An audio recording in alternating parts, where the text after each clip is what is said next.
homeschooling isn't always picture perfect. Welcome to Homeschooling with Dr. B, where we'll help you find solutions to the challenges you face and celebrate your successes with you. Now, please welcome your host, Dr. B. Hello, my tenacious homeschool tribe. This month is so much fun. October. I just love celebrating the Day of the Dead and Halloween. It's just such neat traditions. Just love it. So it's a tribute. It's the Day of the Dead. I'm wearing this shirt. Isn't it just so cute? I love it. Just love it. Love it, love it, love it. If you like it too, check out on the link below. That will help you find it on Amazon. So, irony of ironies. I belong to a culture that celebrates the Day of the Dead, but I am one of the queens of anxiety in our household. One of my other daughters is the princess in waiting. Now, how is it that I suffer from severe anxiety? Well, first, small warning here, if you have children hearing, you might want to consider not letting them hear the rest of this. It's completely up to you, but it's just a little bit of adult content. So the reason I suffer from such severe anxiety is because I am the child of an alcoholic. I grew up with an extremely abusive father who suffered from untreated PTSD.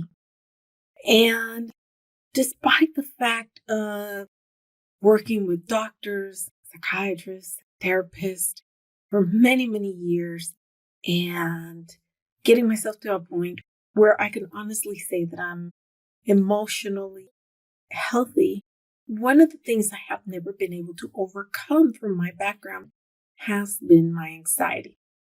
Now, I do take medication for it, but occasionally under very stressful situations, I do get breakthrough anxiety, and it just can be overpowering and overwhelming.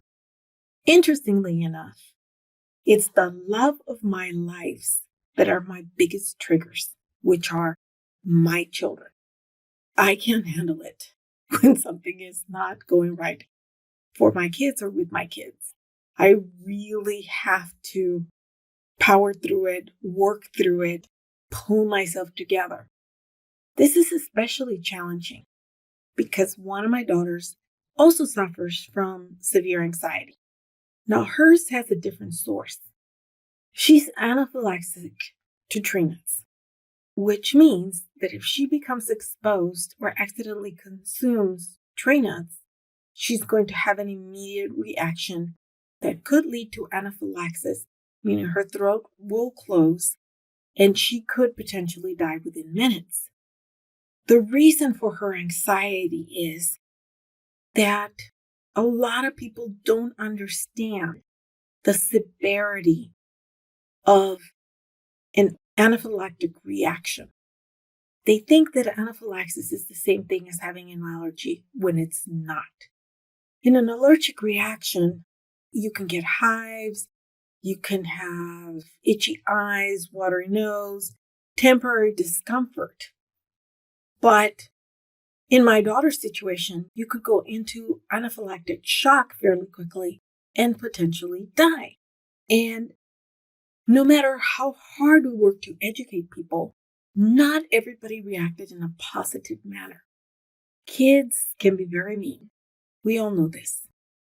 And my daughter heard many things from her friends, such as, "It's your fault that I can't have this chocolate with nuts. If it wasn't for you, we could be having fun. It's your fault that your mom yelled at us or bringing something into your home that we shouldn't have." The reality is I never yelled at them, but I did reprimand them. But it wasn't just the kids. Adults would do it too. My in-laws were just so guilty of this. No matter how many times we explained the dangers of tree nuts around my child, they never fully understood it.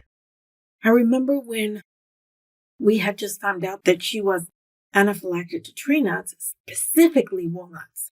We were scrambling to get on this trip, and I forgot her Epipen. Now, it wasn't that big of a deal because everything we had in the cart was safe, and we were going to stop between point A and B. But when I got to point B, the first thing I did was I went to Walmart's pharmacy to get a refill on her Epipen. Well, I had just gone through this whole thing where I explained the situation to my mother-in-law. She insists on keeping my children with her. I go to Walmart to get the Epipen. Must have taken maybe 20 minutes. I come back, and when I get there, what does she have on her kitchen counter? Walnuts. That she was going to have my child placed into the cookie batters so they could make cookies together.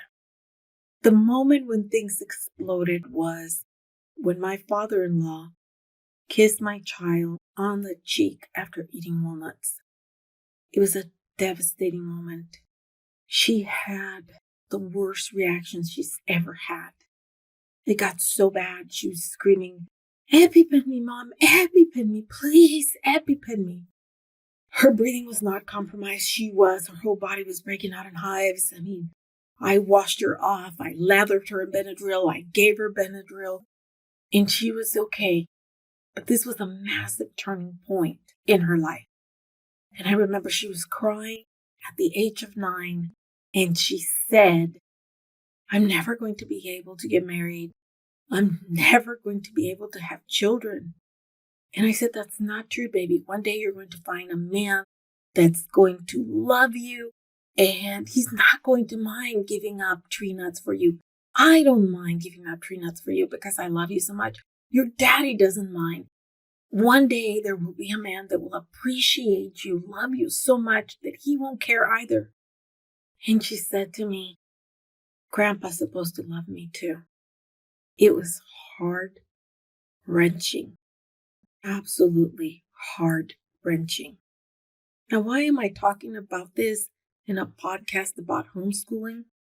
Because my background as an abused child and my daughter's anaphylaxis to tree nuts both presents itself in our homeschool room as anxiety.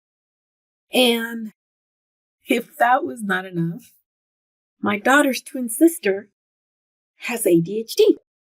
And anxiety is a comorbidity of ADHD, meaning a disease or medical condition that simultaneously presents together. So I have my one daughter with the anaphylaxis to tree nuts who can have massive attacks of anxiety, become overwhelmed, start crying, or tear up or clam up. And I have my ADHD daughter who can become paralyzed with her anxiety because she's hyper-focusing on it. She forgets what she needs to do because she's so anxious. She becomes overwhelmed. And this adds to my anxiety because in the back of my mind, when she's going through it, I'm thinking, oh, girls with ADHD have a higher suicide rate in adolescence. There's a higher suicide rate than boys. What am I going to do? How am I going to handle this? How do I keep from stressing her out? How do I keep myself from stressing out? How do I keep my other daughter from stressing out? And this is when the anxiety queens take over the homeschool room. Yes, my anxiety is fed by their anxiety. Their anxiety can be fed by my anxiety. And there are times when I certainly ask myself, how can they learn when it's like this? How are we going to meet their educational goals where we're full of anxiety? How can I stop the spiral? How do I help them when I'm panicking myself? And yes, we're all under medical care. And yes, we're seeing psychologists. And yes, we take medication for it. But we still have bad days sometimes. And typically, if one of us has a bad day, all three of us are going to have a bad day. Because like I said, it just spirals into each other. It's like a tornado that just keeps picking up things and speed as it goes. But one of the great benefits of homeschooling is the gift of time. And I have learned to diffuse potential bad days simply by slowing down or by taking a breathing break. You know, my Apple Watch is this wonderful little breathing exercise thing where you breathe for a minute. We will all breathe together, calm down, we focus, reset. And sometimes if the situation is really bad, we'll take a day off. We'll take a week off. We'll change the assignment. I'll change how I'm teaching. I'll change how I'm grading. I'll change the pace. I'll go faster. I'll go slower. If I need to teach year round because we're having a bad year, COVID year wasn't good for anybody. Just imagine 3 women with anxiety in the same room. Okay, we had some bad moments. And sometimes those moments necessitate teaching year round rather than trying to squeeze the year into as small space as possible so we can get as much vacation as possible. The key here for us is not to get bogged down in a bad day. We accept that we're going to have bad days, and we accept that we have the skills to deal with those bad days. We can improvise, adapt to thrive, right? We adapt, we improvise. Sometimes on the good days, we make up for lost time. Let's say we had a bad day where we didn't do math. Maybe we do 2 math lessons. Yes, we are that kind of family. Sometimes we do extra math. Okay? Sometimes if we're trying to meet a specific deadline and we were not able to homeschool during the week because of our anxiety, we'll homeschool during the weekend. We don't see it as a big deal. And we always celebrate when we're able to thrive despite our anxieties, when our skill to adapt, to improvise, helps us get through the day. That is so important to celebrate the small things, not just because it feels confident, not just because it says, I'm here and I'm okay, but because it feels great. It only takes a moment. It only takes a moment. I mean, after all, it is really important to remember that despite our children's challenges or our challenges, our homeschoolers deserve to be happy. We as parents deserve to see them happy, and we deserve to be happy too. There are many ways to reach the same goal. Ultimately, it's very important to do what's best for your homeschooling family. I know I keep repeating that over and over again, and you must be so sick of me saying it, but it's true. If you have a happy, stable family, your children will be happy and stable. And if they're happy and stable, they will be able to reach their goals and be happy and stable adults. So that brings me back to the Day of the Dead. Unexpectedly so, but it brings me back to it. Because a lot of people ask me, how can you possibly celebrate the Day of the Dead? It's kind of ironic that the name is the Day of the Dead because you're celebrating the life of your loved ones and everything that you lived with them, the ups and the downs, the joy, the trials and tribulations, a life. And when I think of my homeschool room and the fact that there are people in that room living with anxiety and ADHD and other comorbidities, and we are thriving academically. We are doing very well socially. We're working on the emotional. We're going through the teenage years. Those are hard. I mean, come on, cut me some slack there.